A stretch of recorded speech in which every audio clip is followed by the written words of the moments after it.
Hello, everybody, and welcome to Penguins to Go, your daily dose of Pittsburgh Penguins news and analysis.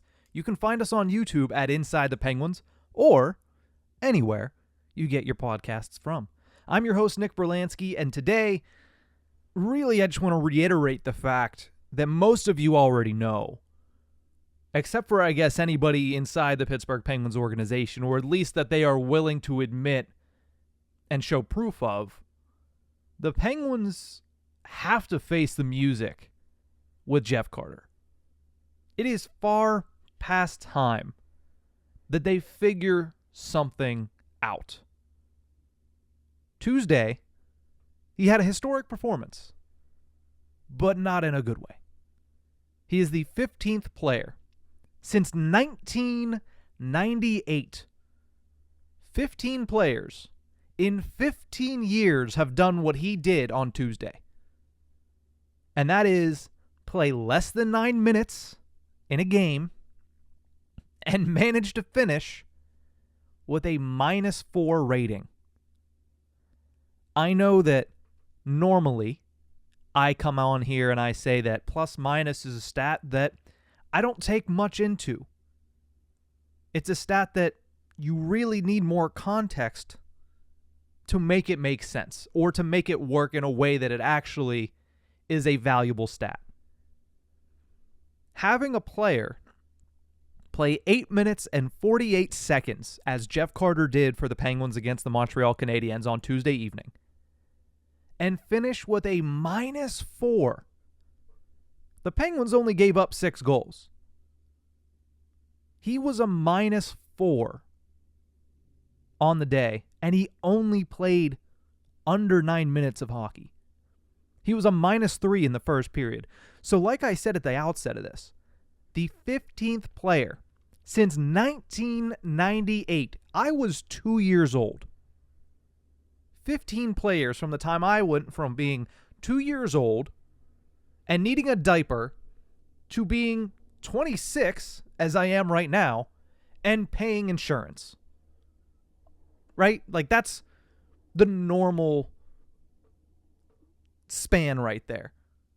15 years, 15 players have done it, and Jeff Carter managed to be one of them on Tuesday.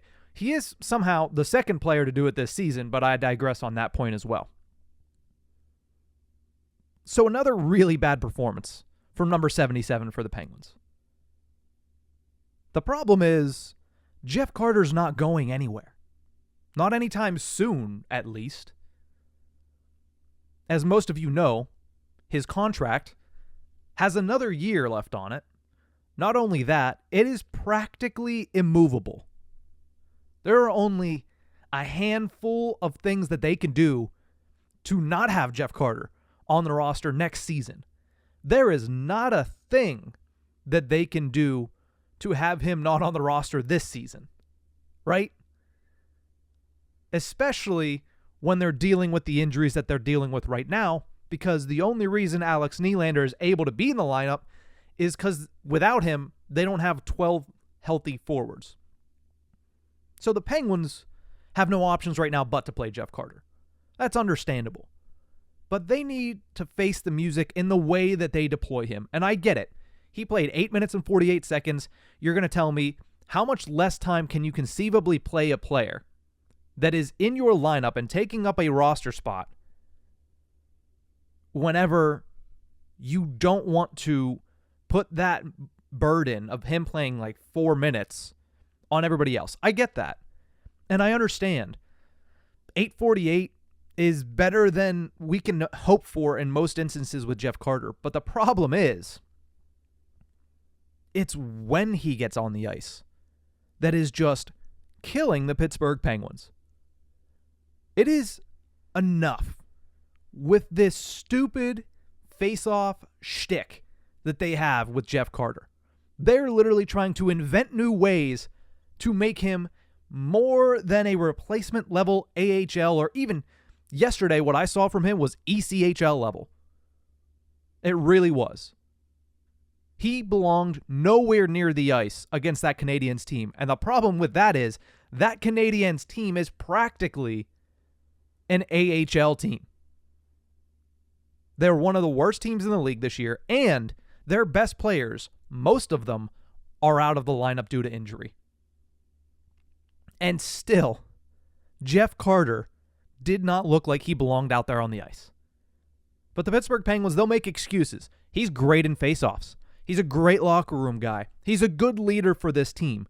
Well, let's focus in on the only thing out of any of those statements that I've heard from the Pittsburgh Penguins that actually has to do with on-ice performance, and that's the faceoffs. He's good. We get it. He's not the only one that's good on this team, right? It'd be different if Jeff Carter, who leads the Pittsburgh Penguins in faceoff percentage at 58.85%, was the only Penguin that won more draws than he lost. But he's not. Mikael Granlund, since being traded over, has won 57.41% of his faceoffs, including a 12-0 performance last night in the faceoff dot. So you can argue, okay, well, that's small sample size. He's only played 6 games with the Pittsburgh Penguins. It's great that he can win faceoffs. It's great he's shown that in the last 6 games, but over a longer period of time, will he be able to keep that up? Okay, I get that. I understand that. Sidney Crosby has 53% faceoff percentage wins. Evgeny Malkin has 50.49% as far as faceoff percentage wins. It's not like this team is bad at faceoffs, right? It's not like he's the only center that can win faceoffs. And all 3 of the other guys I just mentioned are miles better than Jeff Carter after that millisecond play happens to start the play, right? And it's not just the fact that they're making excuses to get him out there for faceoffs and trying to get any sort of help from him towards winning and being a progressive, positive influence on the team's outcome. Last night, they threw him out there at one point. This was a breaking point for me. Seeing him take a defensive zone faceoff with Evgeny Malkin on a 4-on-4. I get it. You want to win the faceoff. What did he not do? He didn't win the faceoff. So he can't do his scramble to the bench when the team is coming up the ice. So you're in their defensive zone now. It's Malkin and Carter, and Malkin's shift is starting. You know who's not out there? You know who they took off the ice in order to get Jeff Carter out there to take a face-off? Jason Zucker, a player that has led the NHL in goals since late February. Over the last 2 weeks. Zucker, he starts that play on the bench because Jeff Carter has an 8% better face-off percentage. What? Why? Not to mention the fact that he lost that face-off and they spent the next 30 seconds in the defensive zone on a 4-on-4. As if that wasn't bad enough. We mentioned Jeff Carter was a -3 in the first period. He didn't play very much the rest of the game. But with 2 minutes left in the game, down by a goal, who is out there taking a defensive zone draw? It's Jeff Carter. Who is he taking a draw instead of? Mikael Granlund. The guy that was, checks notes again, 12-0 last night in the faceoff dot. I think there are plenty of things that we need to commend Mike Sullivan for this season. His handling of Jeff Carter and the ability of Jeff Carter falling off a cliff is not one of them.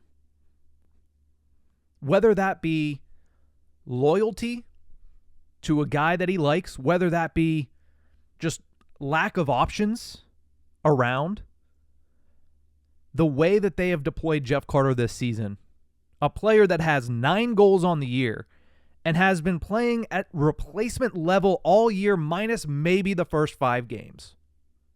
Remember the first 5 games, Heinen, Carter, Kapanen, all playing really good hockey. The first game of the year, they looked great against Arizona. They played well in the second game of the year against Tampa Bay. They carried that over for the next couple. But since then, we know what happened to Kapanen. Heinen's on the 4th line for a reason, and Jeff Carter has been arguably worse than both. But you know the one thing that Jeff Carter hasn't had to deal with that the other two did this season? Healthy scratches. Why? Oh, because Jeff Carter can win faceoffs. He plays the center ice position, and he can win faceoffs and faceoffs and faceoffs. It is the one thread that continues to be pulled by the Pittsburgh Penguins coaching staff to make excuses for Jeff Carter. It's time they face the music. I know that right now it's not a good time for that. And I know that they can't take him out of the lineup because there's nobody to go back into the lineup. But Nino is going to be out week to week. Poehling, we have no idea what's going on with him. But both of those guys are centers. The second one of them comes back, Jeff Carter needs to be wearing a suit. Right? He's not Reggie Dunlop. He's not the guy to be player coach. You can't afford that at this stage of the season, especially considering the level of play that he is portrayed throughout the year. He's a fourth-line player at best at this point of his career. And he's not even the best option at fourth-line center that you have on the roster when you're fully healthy. Again, I understand it. Right now, you can't really take him out of the lineup. But what you can do is ensure that you deploy him in situations that make sense. Taking the hottest player in the NHL off the ice in favor of Jeff Carter because of a face-off draw is not proper deployment. Putting him out there with 2 minutes to go, down by 1, and having him take the face-off in favor of a guy who is 12-0 in the dot and has shown to be more offensively aggressive and potent over the past 2 weeks is not proper deployment. I understand that it's unlikely that Jeff Carter gets a healthy scratch even when Ryan Poehling comes back. I would be surprised because it took until this past weekend for him to be taken off of the third line and bumped down to the fourth line. And that's when they had Teddy Bluger. That's when they had a healthy Ryan Poehling. I get they really didn't have a third line center option until Granlund showed up. But at the same time, there was plenty of time for, and it goes beyond Mike Sullivan. It goes to Ron Hextall as well. There was plenty of time to get somebody in that position because clearly Jeff Carter wasn't it. Now, listen, everybody comes to his defense and says he's a great guy. He might be. That's fine. I've personally not had very many conversations with the man. Never had a conversation with the man. Let's say that. He might be the nicest guy you've ever met. This is a business. And this is a competitive hockey league. If he's nice, that's great. Put him in a suit, make him a de facto coach as a healthy scratch. When you can, right? I get it. Injuries again. But still, he just hasn't performed this year. And the shtick with the face-offs, we've had enough. He proved last night that even when he's playing less than 9 minutes a game, he can be detrimental to the team's chances to win the hockey game. I'm not putting all the blame on him. Tristan Jarry has plenty of blame to be taken from last night's game. But the defensive breakdowns by Jeff Carter are right up there. Right? And that's bad. When a goaltender allows 4 goals on 7 shots and you're still being talked about as a perennial reason as to why this team is struggling in these situations, that's bad on you. So the Penguins, it's way past time, right? I hate to just continue to bash on Jeff Carter because we've been doing it all season and it gets excessive at points. But really, it's not about him. Because if you notice what I've said this entire time, it's deployment, deployment, deployment. Front office not getting anybody to help and take that spot. Deployment, deployment, deployment. It's on Mike Sullivan. It's on the coaching staff. It's on Mike Vellucci. It's on Todd Reardon. It's on Ron Hextall because the guy just can't do it anymore. He can't. He can't play at this level anymore. At least not in a way that you're hoping he can. Not in a way that, trying to mask his deficiencies with face-offs is going to do. So it's not the player. The player is what the player is, and his skill level is his skill level. But you have to put him in a place to succeed, and the Penguins just continue to not do that. They need to face the music that Jeff Carter is below replacement level at this point, and they have to deploy him as such. If there's players healthy, that means he's in the press box. If there's not players healthy, that means he is a fourth-line center, and you deploy him like a fourth-line center, not bringing him out with 2 minutes to go over Mikael Granlund, not bringing him out at 4-on-4 over Jason Zucker, not doing any of that stupid crap, because that has proven to be worthless for the Pittsburgh Penguins. But that's going to do it for this episode of Penguins to Go. Thank you so much for tuning in, and remember, you can find us on YouTube at Inside the Penguins or anywhere you get your podcasts from. We'll see you guys next time.